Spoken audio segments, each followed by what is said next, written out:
Well, welcome back, my friends all.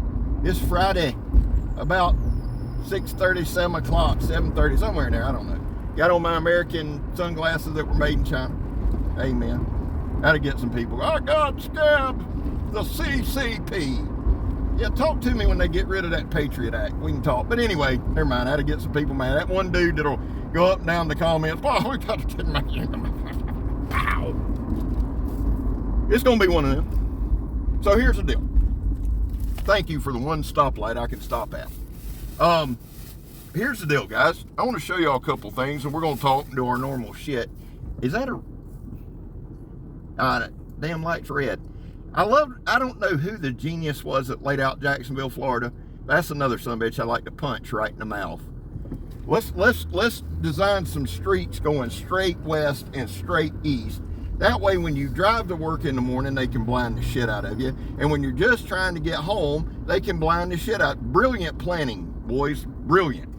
And boys, people, he, she, whatever your pronoun is, brilliant job. I can tell you this, it wouldn't make a shit what pronoun it was. I wouldn't take responsibility for that shit. I think that's the worst anyway. Have I said welcome back, my friends? I think I have. Let's do this. And then I'm going to pull off the side of the road and show you the knives I want to show you. Now, there was a time in this country where 22 vets a day took their own life. Now, stats are everywhere. I say that a lot. And the truth is, it runs from about 15 to 29. That's why on this channel, instead of focusing on any of those numbers, we focus on the number 0. Anything over 0 is simply unacceptable. Vets, we love you, and you have a place here. That's all that means. And you know what? Everybody's welcome here, and it ain't got shit to do with being woke, man. I just want this to be a place where we love knives, and for a few minutes a day, you can watch an idiot with a knife, me, or we can talk about stuff. That's all that means. Vets, we love you. Welcome on in. We're back to blue over here. Whoo! Just lost a bunch right there. How do you do it, Scabber? Well, I don't break the damn law. Finally, if you are an addict, never quit quitting. And remember, guys, and I mean this honestly, I don't shove these causes down your throat. I don't ask anybody to support them. I really don't. It's things that's important to me. It's what's on my heart. I can't cover everybody in the world, but I can tell you what's on my heart. Do with it what you will. Having said all that, guys, I want to talk a little bit about tactical knives. I'm going to show you this one. It's the Mini Tac from Cold Steel. It's about $18. Will it hold up? I don't know. It's slicey as shit. I'm carrying it some. Haven't done anything hard with it, but it's got a tactical look to it. Another one. And if you're going to say something about me right on night, please don't, because you'll be the subject of the next video. I'm not an idiot. And notice that I'm holding it here. This is the Counterpoint XL. I adore this knife, Triad Lock, OS 10A, and it has a job for me. And really, I enjoy carrying it. I carry it a lot. You've seen it more and more. And the truth is, guys, as we go and as you go in this knife realm, I think your taste change. I try to mix my knives up a lot, you know, being a knife channel, just try to show you different shit. But I've really been into more of a tactical look, and we're going to discuss tactical. And as a matter of fact, if you would, just kind of put in the comments what you consider tactical to be, and then I'll tell you what tactical is, in my opinion. This is the Combative Edge Sailus. It's in 3V. It's a Tonto style. It was given to me by my guy Grugsy over at Legion Tactical. I actually adore this knife. I love this knife. It's in 3V. My Carta handle scales, I do have a hard use review up. Here's the deal, guys. Here's, to me, somebody said, Scab, what do you think tactical is? Or what does it mean? Well, I think it's a term that a marketing department came up with to sell more knives and to sell anything. We slap that shit on everything now. You know, tactical vests, tactical boots, tactical underwear, tactical this, tactical. It's a term in marketing. In knives, we tend to call a knife that might be all blacked out, or one of the three I just showed you. A very aggressive looking knife, that's tactical. Or as my new favorite, well, you know, Scab, it's, you know, it's what an operator carries. Okay. I've known one or two in my life, and I promise you they don't carry any of those. Now, The Salus, they may, but the other two, no. But anyway, what I'm saying to you is this. People I think more people would carry that style knife, a tactical style knife, but there's a certain stigma attached to it, right? There is. There just is. You get guys from the bushcraft crowd, and I love the bushcraft crowd, but you get those guys, who are they? The park rangers. The guys, they all have channels. They're really, I love their channels. Pioneers. Shit. Mikey Thomas is friends with all of them. The one guy that builds incredible shelters, but he's mad all the damn time. The Pathfinders. And I am not taking a shot. Please know that, because I love Dave's channel. I love Sean's channel. The Green Beret, I think that's Josh. Big fan of those guys, right?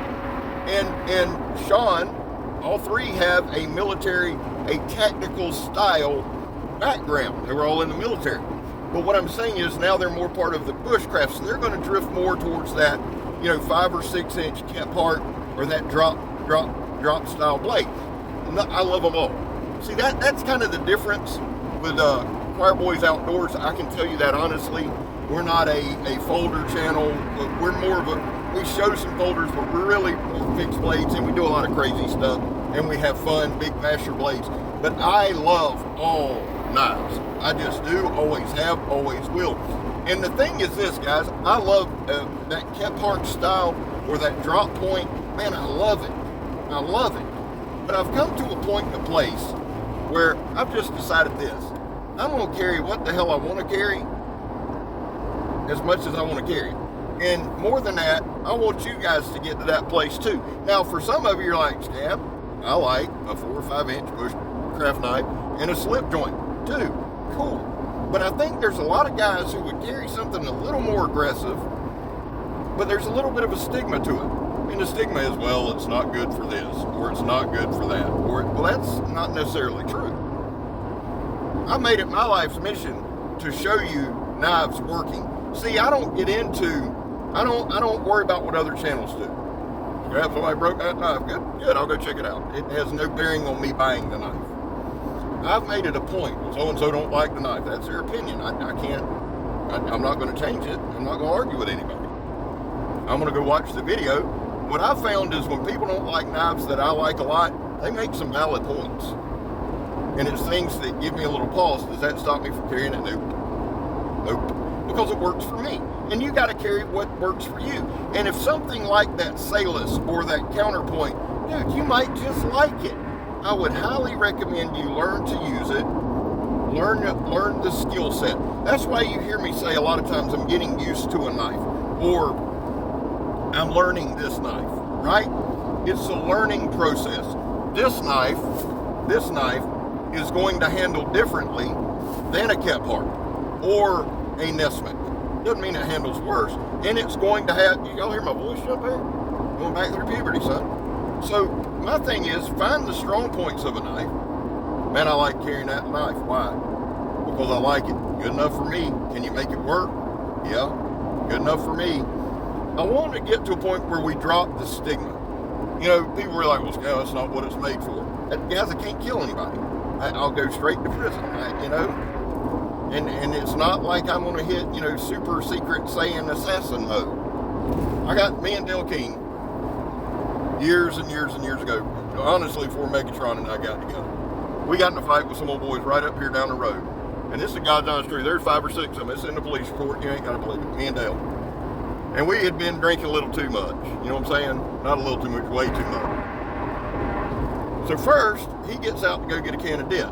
And there was 5 or 6 guys standing there. I'll make this quick. He sees them. They have words. I said, shit. So I go to get out of the car. He'd walk back. He goes, I got it, and slams my damn hand in the car. Bends the door frame, right? So I get out, push him into the car. Now there's an ass print in the door. Door frame's bent, ass print in the door. True story. It was a girl he had just started breaking. He would break up with her 2 days later, and she called the cops on us. But that's a different story for another day. Long story short, I get back in the car after he lied and said he wasn't going to do nothing. He goes right down there. And I see him, right? And this all feeds into being tactical. So in my brilliance, I decided to sneak down the side of the wall, right? Because I was going to sneak attack him. At this point, I was literally probably doing 10 to 15 cc's a week. That steroids was a lot. I ran 1,000 to 2,000 mgs a week, way too much. But anyway, so my big ass is planted and I'm sliding down the wall. Problem was, it wasn't the wall, it was the front damn store frame of the Quickie Mart right here on 103rd. It's now the gate station. Needless to say, there was no sneak attack. Now, that's not the best story because we damn near went to jail, but I'm just saying, I'm not tactical, I'm not slick, I'm not trying to be. And I like the way the damn knife looks. What I'm not going to do is embarrass myself by not knowing how to use it. I'm not showing up to Blackie Thomas's gathering with a knife I don't know how to use. Because them boys give me hell anyway, and it's all good fun, it's good nature, right?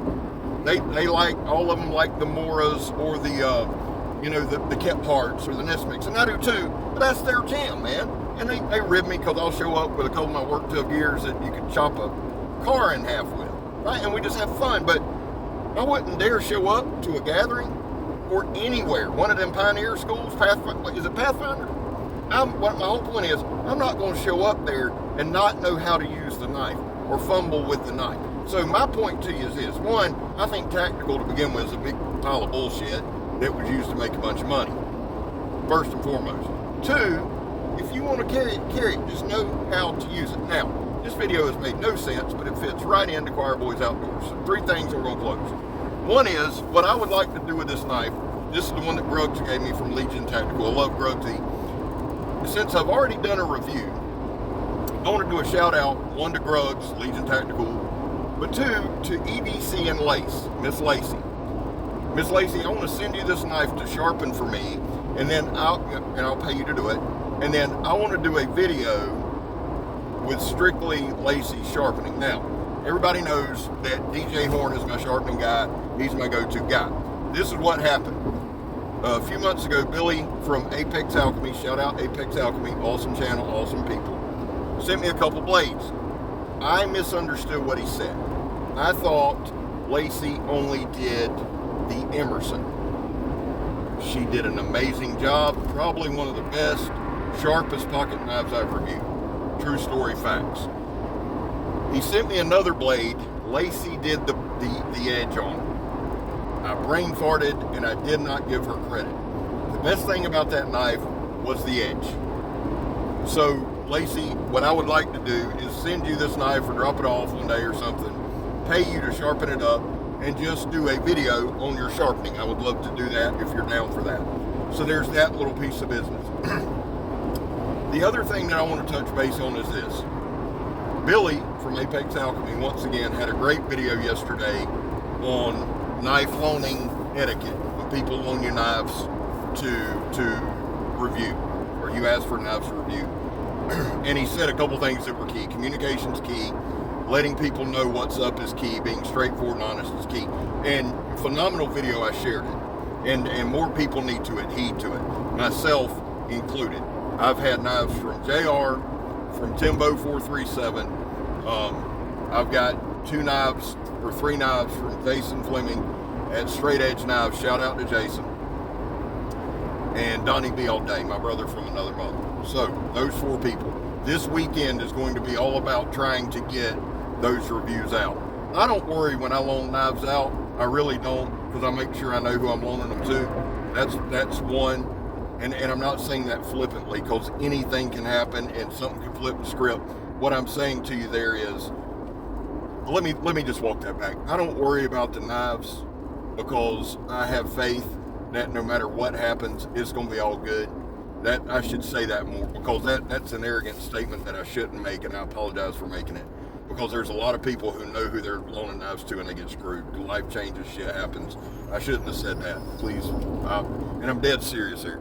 A lot of times I'm full of shit and bullshit. I'm dead serious. I really thought about that statement. The truth is, with these knives, I have put myself in a position when I loan them out, if they don't come back, I'm at peace with it, because I know that I did the right thing. Let me say this though, Shane Gables is one of the best dudes in this community. I love Shane a lot. I loaned Shane some knives after Blade Show. Life happened. Shane has kept constant communication with me. Let me know he's okay. And my thing is this, I don't give a shit, dude. Take your time. Let me say that publicly. You've done the right thing. You've kept me in the loop. And guys, we need to do more of that. And there needs to be some accountability for that. A guy shouldn't work his ass off for a knife, loan it out in good faith, and get screwed over, and everybody go, well, no. I'm not talking about anybody in particular, Lord. People will get all worked up. Well, that's all I got. That ought to get people pretty stirred up. I love y'all. I'm Scab. You're not. You say, Scab, this made no sense. Well, sue me. I'm gone, son. Love y'all.